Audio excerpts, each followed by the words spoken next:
Hey, welcome back to Yogi's Garage. I know I didn't warn you that it was going to be a two-part episode, and some of my viewers were a little upset with me that I left it at that moment when we were going to find out whether or not the car was going to start. But hey, it's a cliffhanger, man. So we're back with the conclusion of Project Olaf. Will this car start? For those of you who've been following along, I bought this car around Labor Day of last year. It was a gift for my son. It ended up throwing in a low oil pressure issue along with the catalytic converter. So I've had a very colorful history with this car in the short period of time I've owned it. Well, here we are. We're at the end.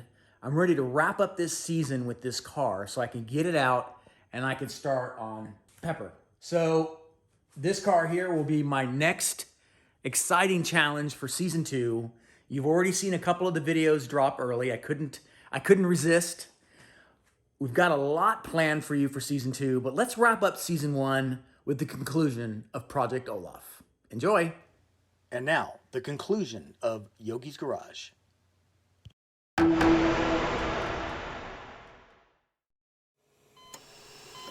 Ratchet.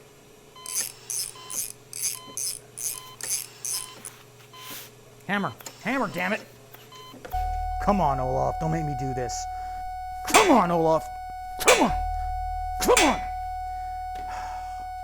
You can do it. Come on. I can save you. I can save you, Olaf. I can save you. Sorry, Olaf. It's time for the juice. Okay, I got pressure. 850 RPM. Come on, Olaf. Come on. Button you up. All right, he's stabilizing. Okay, good, calm down. He's doing okay. All right, good job, everybody. It's gonna make it. All right, spark plugs are in. Put in the ignition coils. It's a very satisfying sound, right?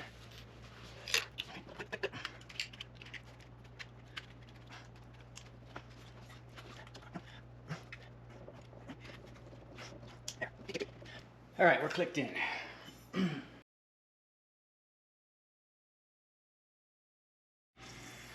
I'm going now. You recording? Yeah. That's the high pressure fuel pump. Okay. Yeah. That was all full of air. I was like, what so is I it? just primed the ignition. That made me nervous. It made me nervous. I forgot. Like, what is that noise? Okay. I'm glad you got that on video. Okay. Here we go. Fuel's in. Ignition's in. Spark plugs. Coolant.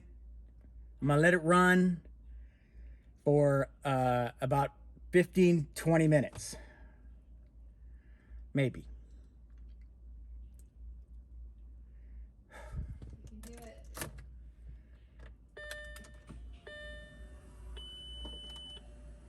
Everything's priming.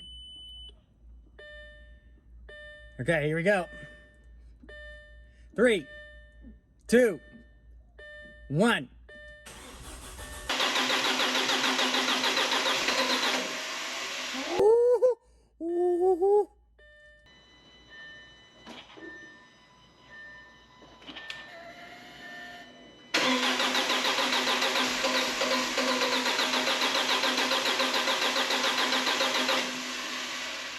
Come on, baby. You know you can do it. Go.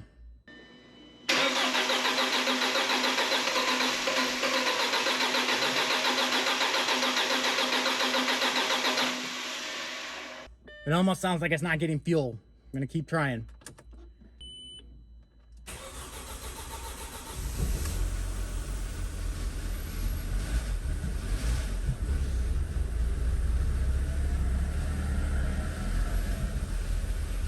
Come on, baby!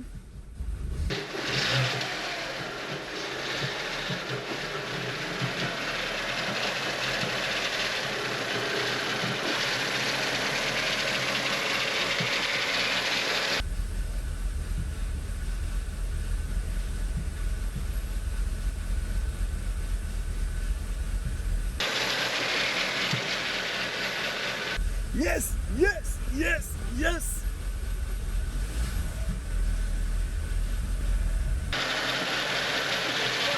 Good. No low oil pressure. All right, we got a little smoke.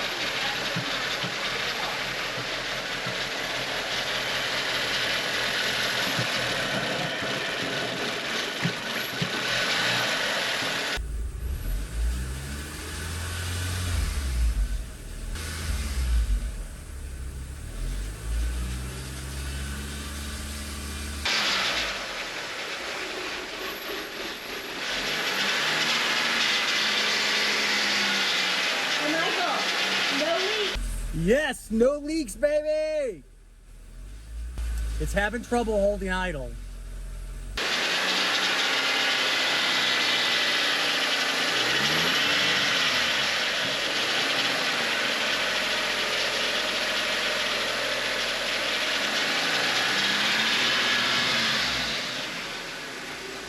Hey, lady, you want a ride? Yeah. As soon as my car doesn't stall out.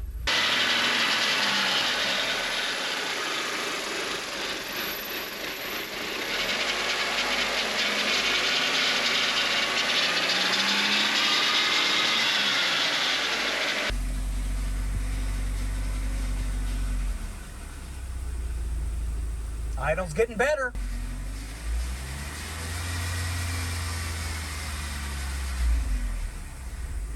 Come on, baby.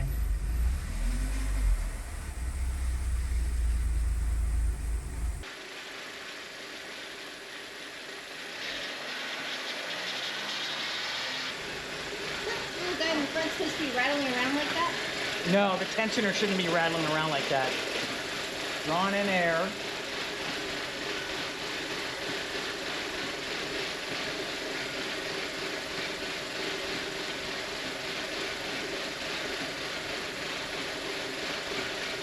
It almost sounds like a misfire.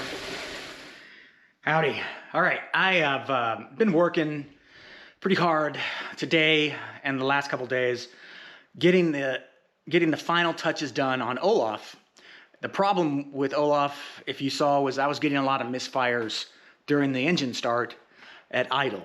So I looked around and I ended up finding out that I kept hearing a hissing sound, and it was coming from the fuel pump. So it looks like the low pressure side of the high pressure fuel pump's hose was torn. And I kind of knew that it was frayed a little bit at the top.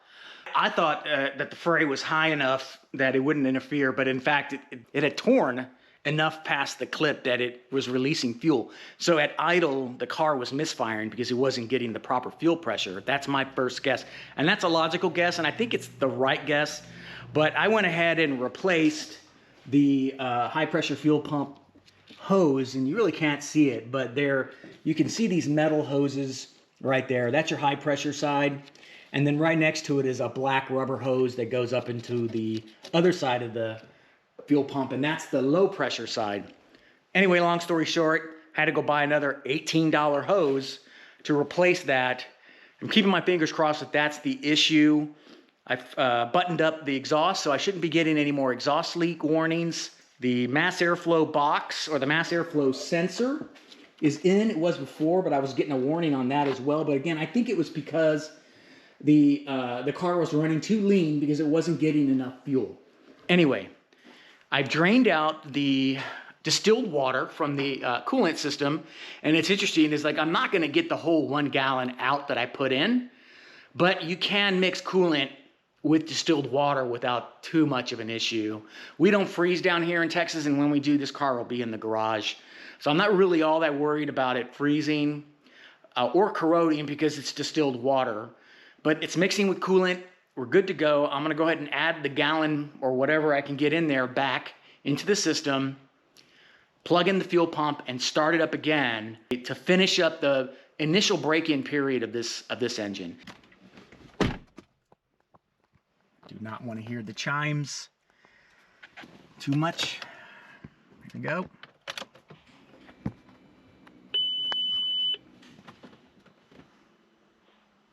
Three, two, one.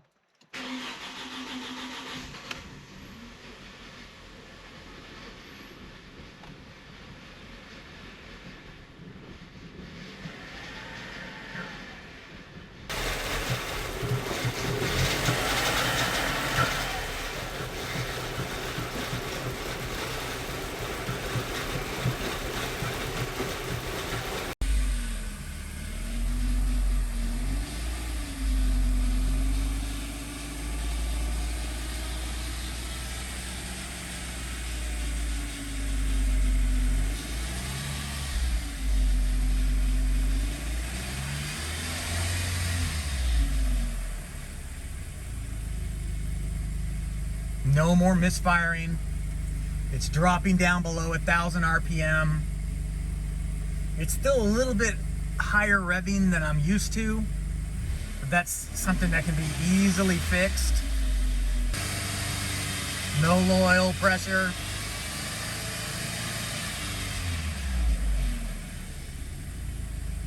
And it comes back down to idle.